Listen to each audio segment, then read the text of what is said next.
Okay, so today will be a little different from what we usually would practice. Today we are going to talk about the spine or the vertebrae. So as we can see from here, we have a model of the two lumbar vertebrae. I think this is the third and the second lumbar vertebrae. And I've made some modifications into it to allow it to be seen from a surgical perspective. So before you even open the spine, we have to understand that the spine is a one whole constituent unit. It's not just the vertebra, the bones, but also the ligaments, the muscles, and also the spinal cord that it protects behind it. The vertebra itself, we can see there are many parts of the vertebrae which have different functions. For example, we have on the front here, this is the vertebral body. This is the vertebral body, and there are two pedicles. These are the pedicles, and then the articular facets, the superior and the inferior. Each vertebra has one, and behind, going even deeper to the back, we have the laminae, the left lamina and then the right lamina. And also we have the spinous process. This is where the word spine in English comes from, but in Latin you would call it the vertebrae.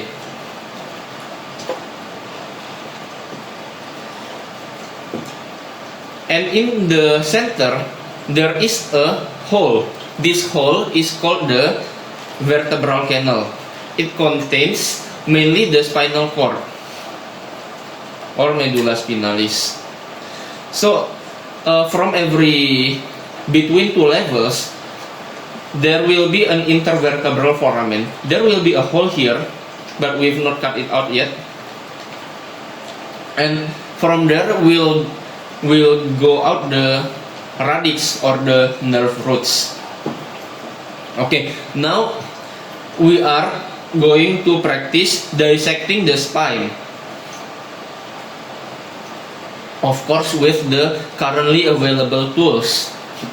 So before we even go dissecting or making the first incision, we have to understand that we are going to operate on the correct level. For example, this is the level L2 and L3. You will palpate the spinous processes as I'm doing here, and what you would like to is use a C-arm machine to mark where the levels are. For example, we are putting the C-arm on the side of the body, and it will indicate that it's parallel to the L2 vertebrae or the spinous process. And so does with the third lumbar vertebra. Okay, now after we have draped the incision site, then we can begin incising. The incision in the spine is almost always midline and linear, because our main goal is to expose the dura or the spinal canal beneath it.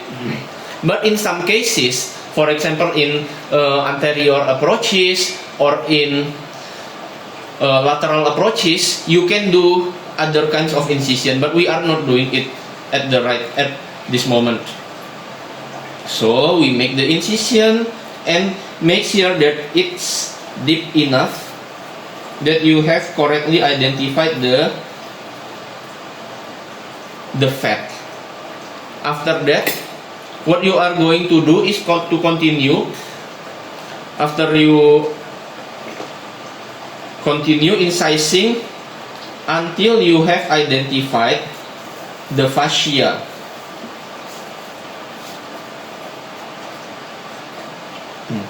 After we have identified the fascia, then we can see where the muscles are.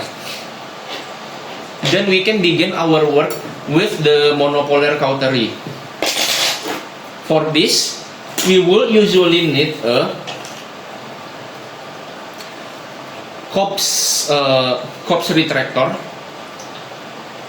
and then on the right hand you will hold a monopolar cauter to dissect the muscles. We are dissecting the muscles in a superiosteal fashion, which means that we are going to separate the muscles from the bone, so we can see the bone structures more clearly. You have to do this meticulously by holding the retractor like this, and then while your other hand reaches for the edges of the between the muscle and the bone.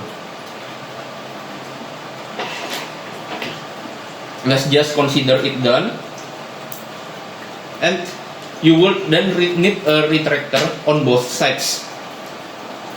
So on the final dissection, it will look like this.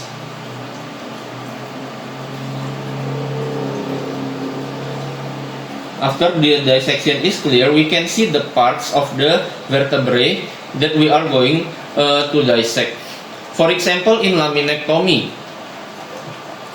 In laminectomy, our goal is to remove the lamina and the spinous process, with the end goal is to release the dura from the bone, and the entrapment goes away. Here we can see this is the spinous processes still covered in the ligaments.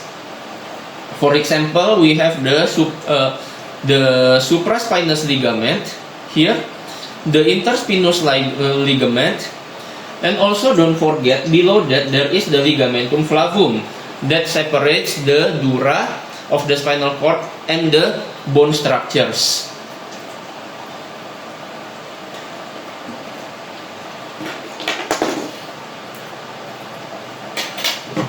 I wonder if we have a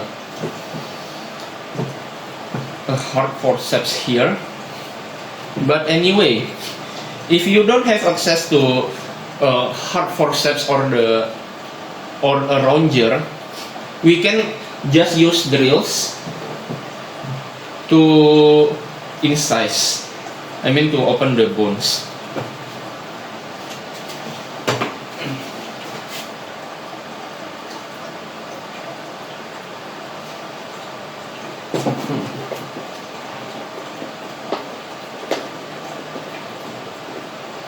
But of course, what you are going to do first is to make an initial incision and remove that supraspinous ligament. Just consider it done for the sake of this practice. We don't have a ronger. I'm sorry. Probably we will buy one later.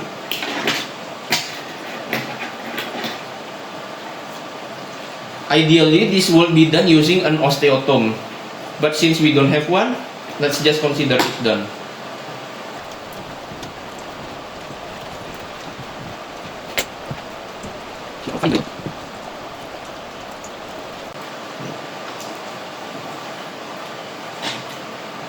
Our target is this lamina, but we wouldn't like to hurt the pedicle, so we have to set a boundary around here.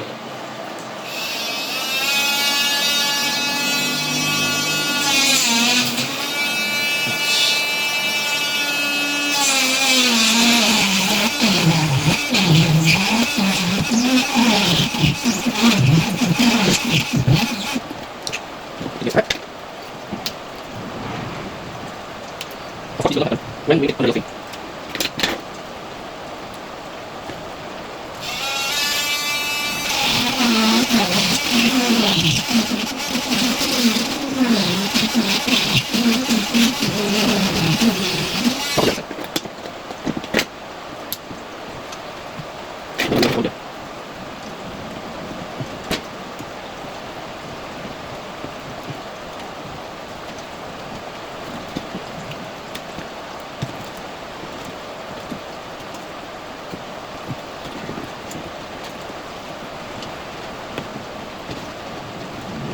modification you want to do is when you can separate the link from the rest of the vertebra. Let's switch sides.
Goes.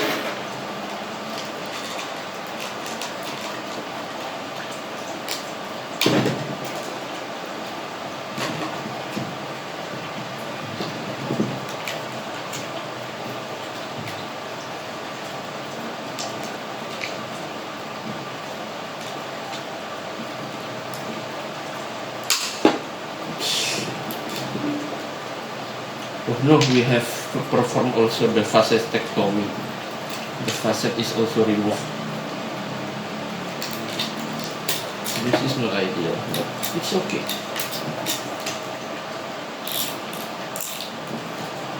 Unintentional facetectomy.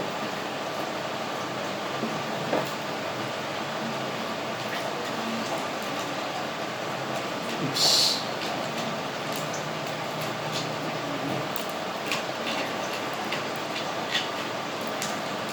This is plastic. This is the spine process that I'm doing. And also the spine process, the third one. Once you are done, using the parts, then you continue using the for a finer dissection. You want this to do that. So if you have one, then that's what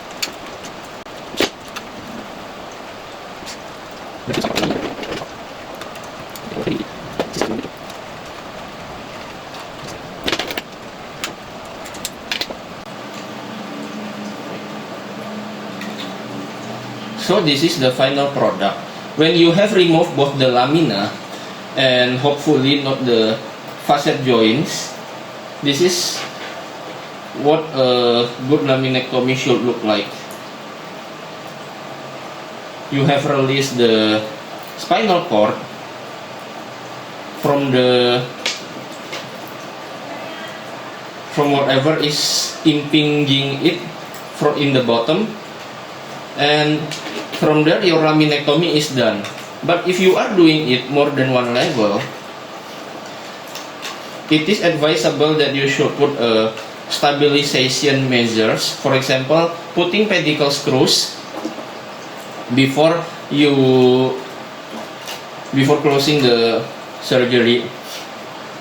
So from here we can see this is the pedicle. This is the pedicle, the tube.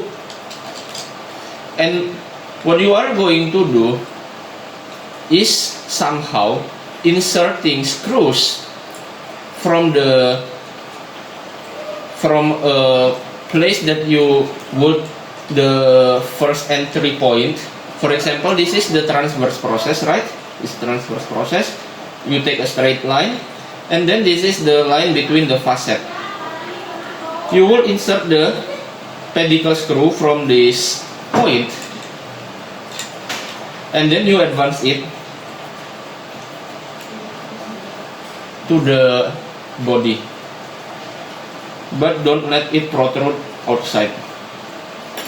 Okay,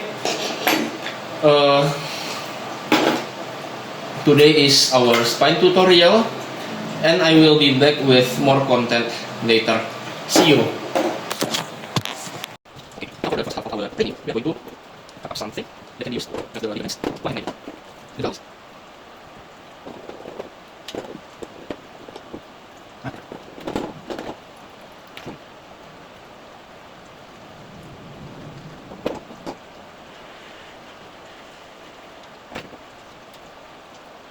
then we do this like this.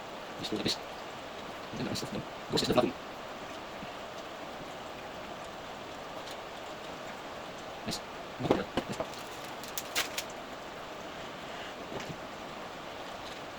Nice.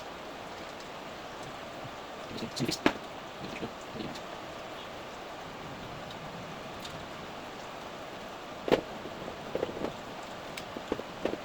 So this is the little.